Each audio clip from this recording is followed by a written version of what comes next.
Narito po tayo mga gwapo lang sa room kung saan dito po natin sisimulan ang business ni Kagwapo lang. Wow! Kaka-proud si Kagwapo lang mga kadilag dahil siya ay may business na. Wow! Sana'y maging successful lang yung business Kagwapo lang.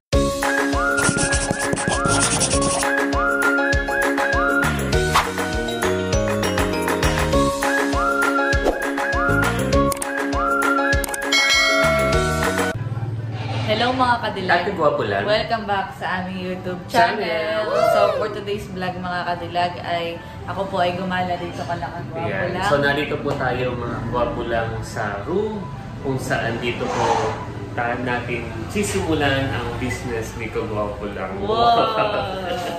Ayan, so papakita po natin mga kadilag. Then, gaya po ng iyon napapanood kay Kuya Tarasud TV. So ito po yung kabila na bahagi. So isa po siya noon, papakita natin mga kadilag. So ito po mga kadilag ay stock po ni nanay. So noon. So ito po ay isang malaking stock room. Tapos ang ginawa po ay pinaayos po ni Kuya Tarasud yung kabila. So, dahil sila yung magbi-business ng ukay-ukay. Yan. So mga damit, mga short. So ako yung nag-request din kay Kuya Tarasud sa kay nanay na bigyan din ako ng dito sa space. Ng part. Para gusto kong magkaroon din ng business at yun nga yung alak. Dahil alak ang wala sa personality ko ang pag-iinom. So alak ang aking naisip na. So, mapapanood niyo po mga kadilag yung vlog ni Kuya sa kabila po. Ito pala yung may ano na, may harap na. So, ito po ay, ang nagtrabaho rin po dito ay same nagtrabaho ka lang Kuya Tarasud.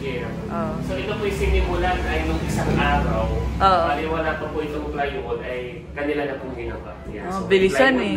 So, after po nito ay nilagyan na rin po ng kisame. Tapos may ilaw na din po. At may ilaw na. So, ating pinunta. So, si Kagwapo lang po nung ginagawa ito ay may pasok. May pasok. At ako po pati ay may pinuntahan. Pumunta naman po kami ng LTO. So, noon po mga kadilag ay ito po, dito lang po yung outlet niya. So, binabago na po natin dahil parang nag-iisip po ako na dito po magkaroon ng roll-up. So, ito. Papaanohan mo. Kasi ay saka po ipapag-isipan ko po kung paparolan ko tingnan mo sa labas ko anong nga po. Pinapakita ko po tatay na papagawa ko po ng yung parang stante o drawer dito. At doon ko ilalagay yung mga alak. At meron na rin pong linya ng kuryente. So maganda po ang business na naisip ni Kagwapo lang. Dahil wala sa character namin na tatay ang pagiging mag-iinom.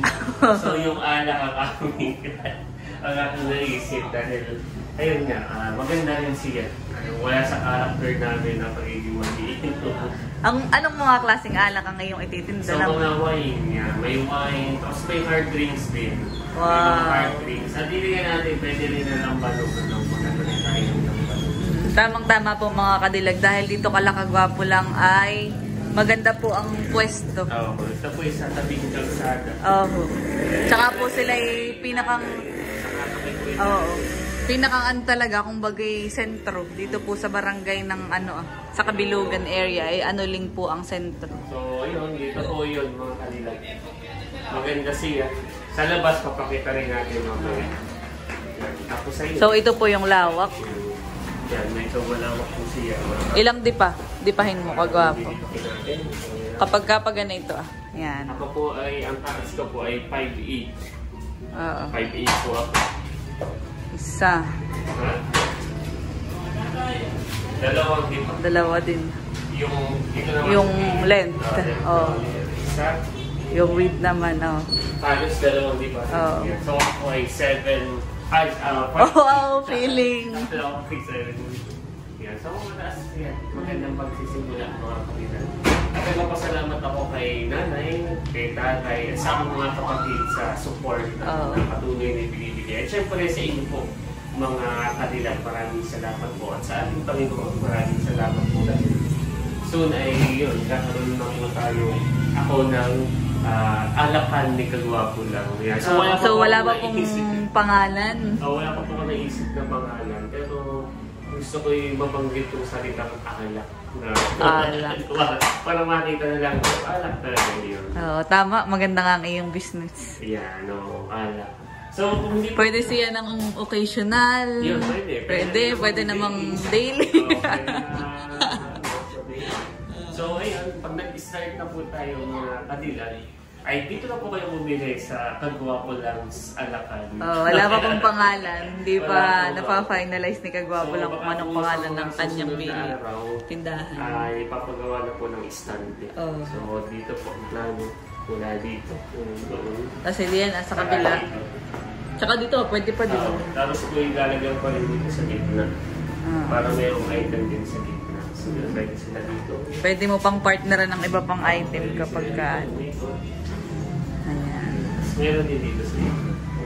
So, maliit lang po siya mga kanilang. Maliit pero... Supportahan natin si Kagwapo lang. Support po kayo mga kadilag. Pag kayo napatungo sa aming bayan, bumili po kayo ng alak ni Kagwapo lang. At kami din lang. At pag may inuman ng pinghiti, kaya sa akin ang bibili. Bakit sa rin pala doon? Nilagyan na. So tayo ay lumabas, Kagwapo lang. Papakita mo sa labas ang iyong tindahan. So si Kagwapo lang mga kadilag ay lumabas saglit dahil parang may bibilin po yata. Kanyang isa sa ipapagawa pa. Doon po yata sa bubong ay may papagawa din. So ano pang iyong anong pinapaano mo Kagwapo? Anong pinapagawa mo pa parang hindi pinapagawa? Ang nilagay doon sa taas naman, sa terrace, ay yung sa bubongan po. Lalo na't ngayon ay tag-ulan. Kapag ka umuulan ay umaampiyas siya. Ibig sabihin na yung ulan ay pumapasok minsan dahil sa hangin ay pumapasok sa mga kwarto. So papalagay natin yung parang kaunting tabing ng plywood, ng kahoy. So kami ni Tatay, papaano namin. May nagagawa na yun doon sa taas. Silipin natin. Kasi sisilipin na din natin yung labas ng tindahan ni Kagwapo, magiging tindahan. So medyo madami pa po dito. Medyo makalat pa. Papa-clear naman po ba't ito. naman nagsakada kagad na siya? Ipapa-clear po natin. Naayos rin pala dito. Ipapa-clear po natin.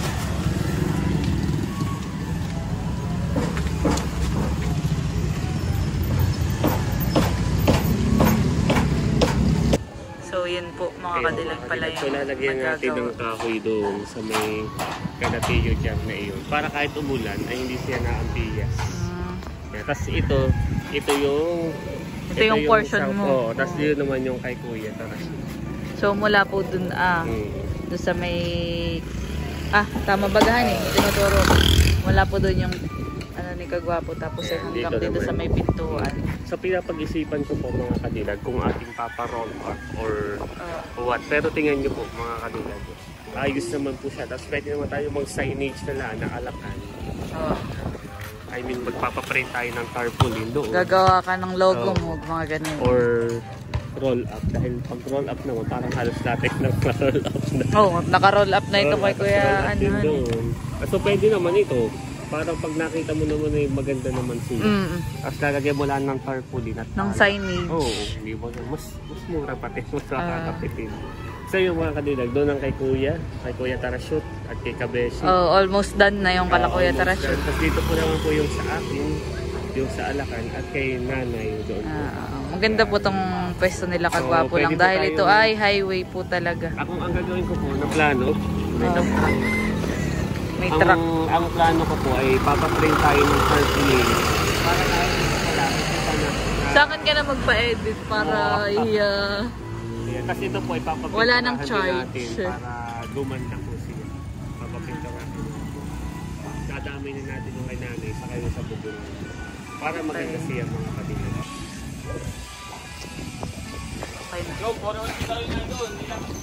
So yun, napakita na po natin sa labas. Pag ito nalinis na. Tsaka itong mga tambak na halaman. Itong pinto ay possible mong mapaayos natin. So parang okay naman siya kahit hindi na siya. Dahil sa labas ay kita naman siya. Yung roll up. Parang pinag-iisipan mo pa kung i-roll up mo. Gawa ng... pwede din naman looks na ganun, grills.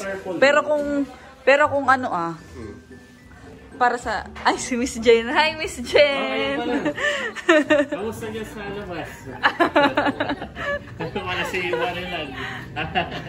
Si Marilag pa naroon. So, kasama namin sa MIO. MIO staff. So, ito nga, kaya nga ng kung pag-iisipan mo siya, gawa ng kapag kapresyo din lang nung roll-up, yung grills. Pwede. Honey. Parang titingnan mo kung ang priority natin ngayon ay yung pagpapagawa ng stand. Yung drawer. Mas maganda din naman kagwapo lang ay parang open nga. Para kitang-kita talaga yung iyong tinda. Tama mga kadilag. At ito yung ating ipapalagay ng stand. Yun yung ating isa pa na project. After ngayon, saka dito. Tayo mga kadilag. After po na yun, ay ating papapintura. Wow! Ano, dito yung white. Char. Pwede, kulay white. Ito yung parang, basta magtingin ka din sa Google, mag-check ka ng mga ideas na kung may mga tindahan ng alak, gano'n. Yan po rin ang number 8 yung aking pangalan. So, kung kagwapo, yung J magiging 8 siya. Pero ayon sa pag-aaral, yung 8 pala ay money. Yan. So, sa mga feng shui, so, 8 is money. Kaya kung makikita ninyo, meron ditong 88 store. Lahat may mga 8. So, 8 means money. Ayan. So, yun mga kanilang. Sana po ay supportahan po ninyo. Sana po ay Kagwapo lang Alakan. Ito, hindi pa siya official na Alakan na name. So, kami po ay patuloy din na mag-update sa inyo kapag po patuloy na nagsisimula na itong kagwapo lang. At syempre, invite natin ang Team Hippie.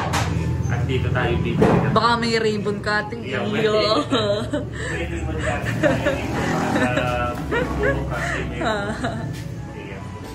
So yun, si kagwapo lang ay ating susuportahan. Kapag ka may mga susuportahan kita sa pamamagitan ng kapag ka may mga kaibigan ako na gusto manchi. So, magtagay. Yun, sasabihin ko, ay, ikuan, doon na lahat, doon ay maganda ang presyo, tapos ay maganda parang magiging customer mo sa Team Hitik, chula. Yan. Kadilag. Bossing. Sino mo mag-up? Kuya Baron. Madami kayo. Marami. Yung chula sa dalawa rin yun.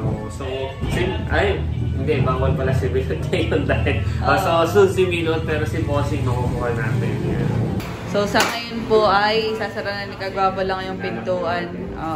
So, yung gagawa ng estante ay kailan pa? Baka po yung mga kanilan ay sa isang araw pa. Dahil si Nati Eugene ay kinausap na namin. Siya pala ay meron ng panibagong contract. So, baka siya daw ay lumuwas after na ito. So, iba na yung magkagawa nito. Mga pakataga Balugaw. So, dito din sa amin, kagaya sa amin sa Pamplona, parang kapag ako ay sa paghanap ng karpentero, medyo paano din may paunahan. Dahil marami, ngayon naman ay marami rin tayo ng mga nagpapagawa, nagpapaayos simula ng taon. So, tulad ni Danger, si Danger ay talagang dito nag-focus sa ganito, sa ganayan. Tapos sa taas, sinaayos din niya. So yun, talagang sana makahanap na rin tayo para makapagpaayos. At yung dahil ako yung taga-shoot ay parang wala pa rin din istante. So baka kami magkasabay din na kung sino yung magpapagawa sa atin. Siya din ang magagawa doon. Maganda kahit wala ka dito kung bagay si Kuya Tarashoot ay... saka narito rin si nanay. So yun, tapos salamat ako kay nanay, kay tatay, sa mga kapatid. Kay Kuya Eric, lalo na kay Kuya Eric. Si Kuya Eric ang hands-on. Very hands-on. So yun. So yun, nakaka-proud si Kagwapo lang mga kadilag dahil siya ay may business na.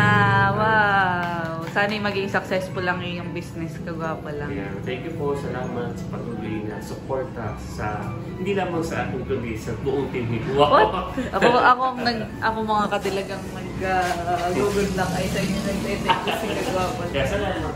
Siyempre sa iyo, siyempre pati sa iyo, na patuloy na nakasupport sa lahat ng mga ginagawa ko. At siyempre, support din naman ako sa iyo sa lahat ng mga decision at gagawin mo. Baka naman pagkuhan ay ikaw lang magubos ng tinda mo. Bawat Bawat din ng team. Dapat ay yun ang iyong ikuan. Kumbaga, ay disiplinahin din ang iyong... Oo. Hindi, saka ako ay as customer din. So, oo. bibili rin ako. Oh, business is business. Kumbaga man, kahit sarili mong tinday ko, ibibili din. Grant na po kay Pequeno rin. Oo. May papabilang ko rin sa Pequeno. Ayun. Bibili na ano yan. So, yan po mga kadilag. Sana po'y maging maayos ang business ni Kagwapo. Salamat po. Thank you, Carla. So, nandito po ulit kami sa labas. At bukod dun sa tindahan pala ay may pinapagawa ngayon. May bubungan ninyohan. So, yun po yung ating pinakang harang mga kadilag. Para kahit umulan siya, hindi siya umaampiya. Ayan. So, nakakapaglagay na po sila ng isa. Yan po ay isa, dalawa, tatlo, apat. Mga apat po yan. Yun. Ayan. So, si Tio Jer po ang gumagawa diyan mga kadilag. Anong purpose na yun? Para kahit umulan ay hindi siya umampiya. Hanggang saan lalagyan? Hanggang doon. Pa-ikot siya doon. Hanggang dito sa gilid. Dito lalagyan din. Ay doon ay hindi doon ay ano naman doon. Doon ay samento.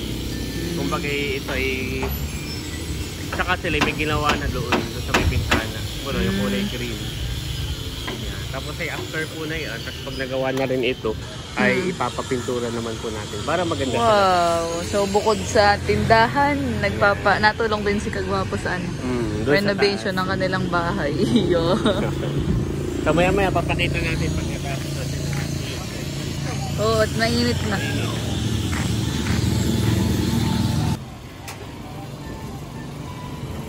Ito po ilalagyan hanggang doon.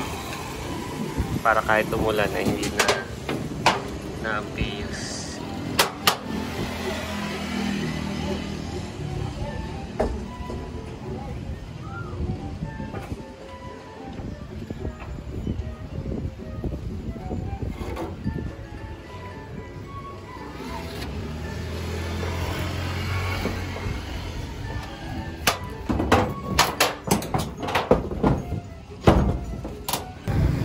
At yan mga kadilag, update po tayo. So tapos na po ni na Tio Jer ang at kanila pong ginagawa para pinakang canopy. Yan, maganda na po siya mga kadilag. Okay, titingnan po natin sa ibang anggulo. Lalakad po tayo. Yan, so kahit po maulan ay hindi na po siya mababasa. Malinis ang pagkakatrabaho po ni na Tio Jer. Thank you Lord, okay na po. Ayos na mga kadilag.